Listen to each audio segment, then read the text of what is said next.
as usual, all I ask for, make sure in terms of when you're with your coaches, all right, we're focused in terms of what we're doing, really focus on your quality, all right, okay, next action, yeah, so if we make a mistake, don't worry about it, next action, really looking for that, really important now as we go forward, all right, give everything that you got. Big game for us on Saturday away at Bulldog, all right, obviously weather conditions permitting, all right, we need to be prepared for it. This second half of the season, all right, is big for us.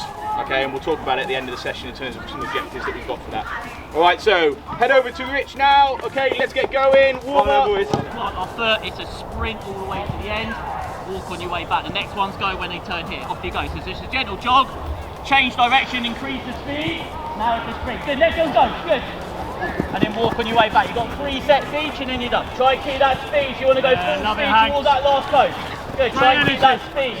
3 sets each. The next one's go when they change direction on the blue coat. Come on, Jamie. Come on, Jamie. Come on, Jamie. Keep going, Jamie. Keep working. Keep working. Come on, let's go for the last one. Oh, what? Don't say that when they're ahead of me. Well done. 2-3 minutes. Steve, obviously here at training, like we mentioned in the podcast today, wanted to give our fans an insight of what goes on at training. Obviously preparing for Saturday's game, how much do you structure these sessions? Is it to the opposition? Is it to where we are in the league? Is it to something that you've seen on the previous Saturday? You might have watched an opposition play that you want to tailor it, or are you just mainly focused on what we can do and what we bring to the game? Yes, I mean, you've put a bit of combination of all of the above, and each session will vary. I mean, broadly speaking, we kind of like to work in blocks of work, so we kind of it'll be out of possession work, or it will be final third work, it will be how we press, it will be various things, and we kind of work on a 4-week block.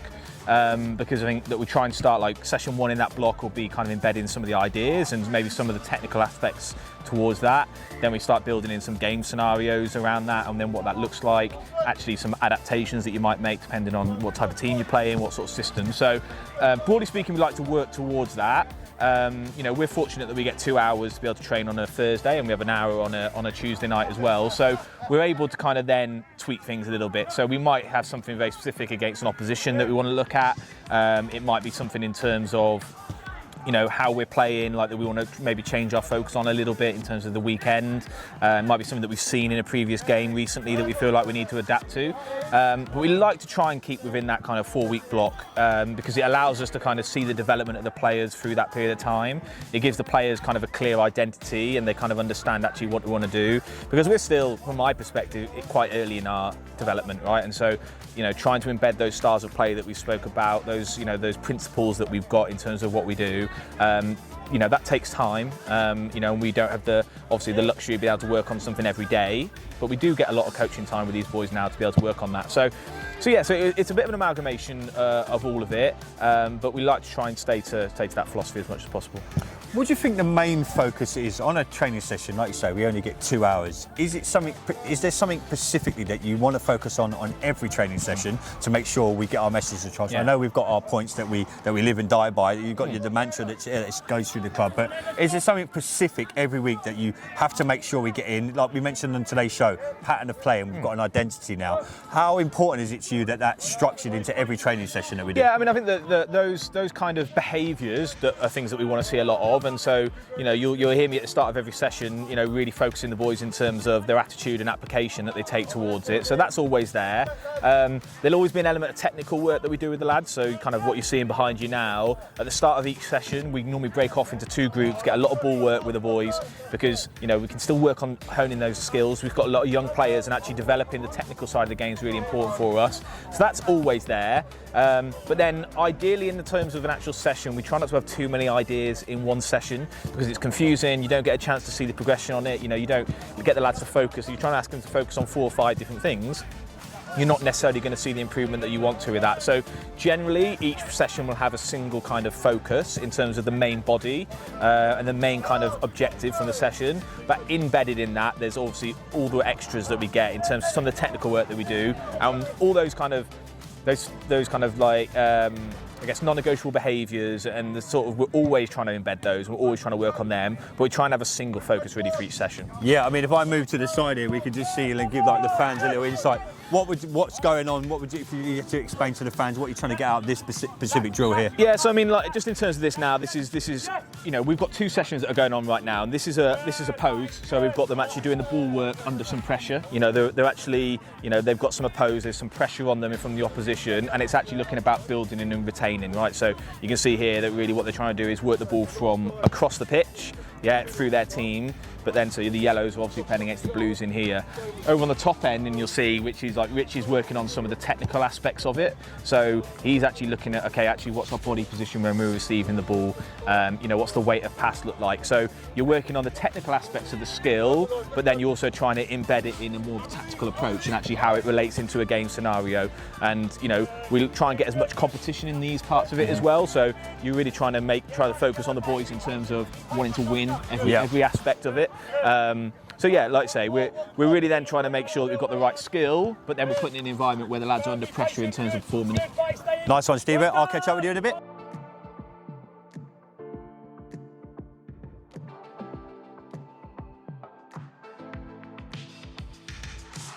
Steve, obviously back here now with the goalkeepers, mate. We're very fortunate tonight. We've got 4 goalkeepers here training with us tonight. Obviously, Desi, first team goalkeeper here. We've got some of the young lads here. We're fortunate to have 4 keepers at a non-league club, mate. Tell us just what the structure goes in for the keepers at training. Obviously, we have our little patterns of play at the end, and we might do a game. But how important is it that these boys get in their work, even on what is a cold night on an AstroTurf pitch? I get it's not going to be easy. How important is it as well? Their work, their training with Rory is just as structured as what we see with the outfield players. Yeah, massively important. And I think that in terms of how we structure those sessions, and in terms of that tactical work that the groups do when we split the groups at the start of the session, actually having a dedicated goalkeeper coach, it's something I spoke to you about obviously in the summer, and it's really important for me that they're getting dedicated goalkeeping work. It's a skill that's not the same skill as every other player, so they really do need that dedicated time. Now, Rory, when we're communicating in our planning in the week, we'll talk about, okay, well, this is what's going to happen in our structure of the outfield players. Rory, this is the number of goalkeepers you're going to be working with, and he'll have specific focus. So again, he'll have focuses that he's got specifically with Desi, obviously as the first team goalkeeper, so he's got things that he'll want to work on and build on with him. But again, in the same way, it might be something that we've spotted in a previous game that we look at that go, actually, that's an area of focus for us. It might be an opposition team that we think, actually, there's a certain way of distributing the ball that's going to work for us in that game, or they've got a particular threat. We play against teams at times that have long throws, for example. How are we going to set up with that? So that dedicated time at the start, again, those outfield players are doing their skill-based work, and that they were looking to do the similar thing with the goalkeepers. And then when we rejoin in the session, when we bring the whole group together, they're then part of that as well. So as much as possible, we try and like game-related scenarios in terms of the main body of our session. The goalkeepers are a heavy part of that. Now, sometimes that's in possession, so they're actually helping the build-up for us, but then obviously they're doing their goalkeeper work as well. Tonight, as I say, we're fortunate. We've got a good group tonight. We've got 4 of them. So actually, when we go into the main body of the session, Rory will then take a couple of them off, and they'll go and work on some different specifics as well. So it's really important for us. The goalkeeper position. It's something that I know in the past they haven't always had a goalkeeper coach here, and I know that it's a real difficult position to fill. We're fortunate that we've got Rory as part of the team to be able to do it, and they get high quality coaching. Yeah, I mean, if we just take a step back, I'll let Brad get in a little bit of what's going on here.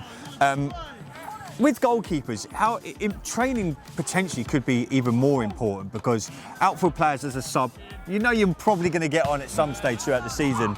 Is having 4 goalkeepers at training, is it a good headache for you to have? Because in non-league football, it's very difficult being a goalkeeper as a sub, as the backup kind of thing, because potentially that you're turning up on a Saturday and not getting a game. So on nights like this, standing out to the manager can really play a big role in moving massively. Forward. And you look at ourselves recently. We lost Desi for a couple of weeks for the concussion protocol. So we actually lost him for a couple of games, and Mikey stepped in the cup game really well. And then we had Charlie, who stepped in the league game, the last league game for us before Christmas. So yeah, it's massively important. There's young lads here as well, so actually they benefit from working with Desi. Everyone talks about goalkeeper union and stuff like that. Well, it's an important part. Desi's a bit eccentric, we know that, but he's got really good experience. So actually working with these young lads, then being able to watch him, watch how he works, watch how he focuses on what he does, and then for their development as well. And as you say, for young lads as well, if I was to ask a 16, 17-year-old to come and play into a game and they've not even been in the environment before, that could be really difficult for them. But they're training with a group, you know, they understand how we want to be able to play. They're used to the physical aspects of the goalkeeping part of it, and then they're ready when the time comes. And Mikey and Charlie have both shown this season that they've been ready. Yeah, just finishing up there, Steve. You mentioned Mikey and Charlie there, and it goes throughout the group as you look around here tonight. It's really a good thing that you've done here and that Dunstable have done for a little while now, the back end of last season. How important is it for you that we've got Billy with us, we've got Mikey, that the young lads from the 18s have stepped up and they're getting into that first team groove now, and they're getting in with us every Thursday. Like you say, they've made some league performances, they've been involved with the cup. How is that so really working out for you this season, having to call on the 18s to come up to training? Yeah, brilliant. And look, as you say, it's an important part of what we want to be able to do.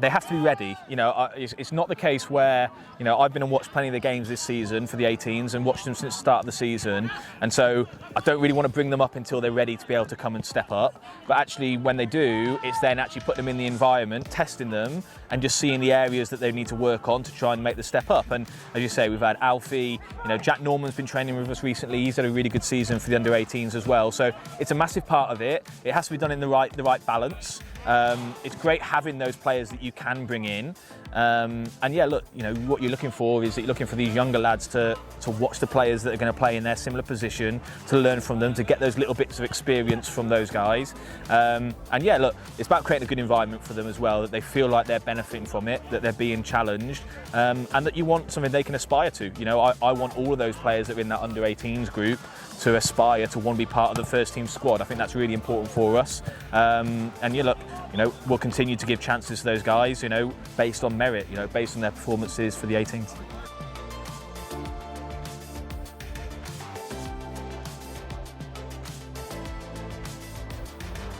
Steve-O, final little insight for the Talk of the Town listeners and everyone tuning into the YouTube channel. Just explain to us what's specifically going on here with Rich and his drill. Yeah, so we're looking at a little bit of technical work here now in terms of receiving under pressure, and then actually, you know, the quality of the pass that's going in, which is really important. Actually scanning and checking to see whether you can play our first 1 or 2 touches, and then it's that timing of the run that comes off that. You know, so as I was saying earlier, really, you've got that technical aspect that we want to make sure that we embed, and I think it can easily be overlooked. And I think that you know, I remember saying this during the past, I think there can be a little bit of a perception that kind of once you get to a certain age, you are who you are as a footballer, yep, and that you can't necessarily improve some of those technical aspects.